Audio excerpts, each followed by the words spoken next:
Kerala assembly ఎన్నికల ఫలితాలు భారత రాజకీయాల్లో ఒక శకాంతాన్ని సూచిస్తున్నాయి. దశాబ్దాలుగా ఎర్రకోటగా విరాజిల్లిన కేరళలో లెఫ్ట్ డెమోక్రటిక్ ఫ్రంట్ ఓటమి చెందడం, దేశవ్యాప్తంగా ఆ పార్టీ అస్తిత్వానికి సంబంధించిన చర్చను లేవనెత్తింది. కేరళలో ఎరుపు రంగు మసకబారడానికి 4 ప్రధాన కారణాలు చూస్తే, వరుసగా మూడోసారి అధికారంలోకి రావాలన్న పినరై విజయన్ ఆశలపై ప్రజలు నీళ్లు చల్లారు. 10 ఏళ్ల నిరంతర పాలనలో పెరిగిన నిరుద్యోగం, అవినీతి ఆరోపణలు ఓటర్లను యూడీఎఫ్ వైపు మళ్లించాయి. రాష్ట్రం ఎదుర్కొంటున్న తీవ్రమైన ఆర్థిక లోటు, జీతాల చెల్లింపులో జాప్యం వంటి అంశాలు సామాన్య ప్రజల్లో అసంతృప్తిని పెంచాయి. గతంలో ఎల్టీఎఫ్కు అండగా ఉన్న ముస్లిం ఓటర్లు ఈసారి యూడీఎఫ్ కూటమిలోని ఐయుఎంఎల్ వైపు మొగ్గు చూపినట్లు కనిపిస్తోంది. అలాగే సిపిఐలో పెరిగిన గ్రూపు రాజకీయాలు రెబల్ అభ్యర్థుల బెడద పార్టీ పునాదులను దెబ్బతీశాయి.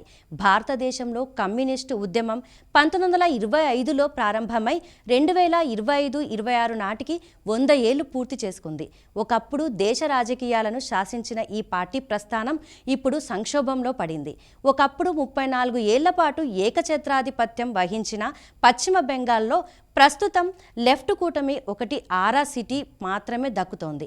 ఈశాన్య రాష్ట్రమైన త్రిపురలో కూడా లెఫ్ట్ పార్టీ తన పూర్వ వైభవాన్ని కోల్పోయింది.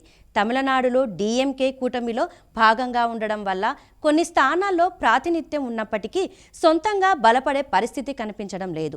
ఈ ఎన్నికల్లో డిఎంకే పరాజయం పాలవ్వడం లెఫ్ట్ పార్టీలకు కూడా ఎదురుదెబ్బే. ఈ క్రమంలో జాతీయ పార్టీ హోదాను కాపాడుకోవడమే ప్రస్తుతం లెఫ్ట్ పార్టీల ముందున్న అతిపెద్ద సవాలు. లెఫ్ట్ పార్టీల ఓటమి కేవలం ఒక ఎన్నికల ఫలితం మాత్రమే కాదు, అది ఆ సిద్ధాంతం ఎదుర్కొంటున్న అస్తిత్వ సంక్షోభం. కమ్యూనిస్టు పార్టీలు నేటి తరం యువతకు మారుతున్న టెక్నాలజీకి అనుగుణంగా తమ సిద్ధాంతాలను ఆధునీకరించుకోవడంలో విఫలమయ్యాయి. కార్మిక సంఘాల బలం తగ్గడం, కుల రాజకీయాల ప్రభావం పెరగడం వల్ల అవి తమ పట్టును కోల్పోయాయి. 100 ఏళ్ల చరిత్ర కలిగిన పార్టీ ఇప్పుడు తన ఉనికిని కాపాడుకోవాలంటే కేరళలో ఈ ఓటమిని లోతుగా విశ్లేషించుకోవాల్సిన అవసరం ఉంది.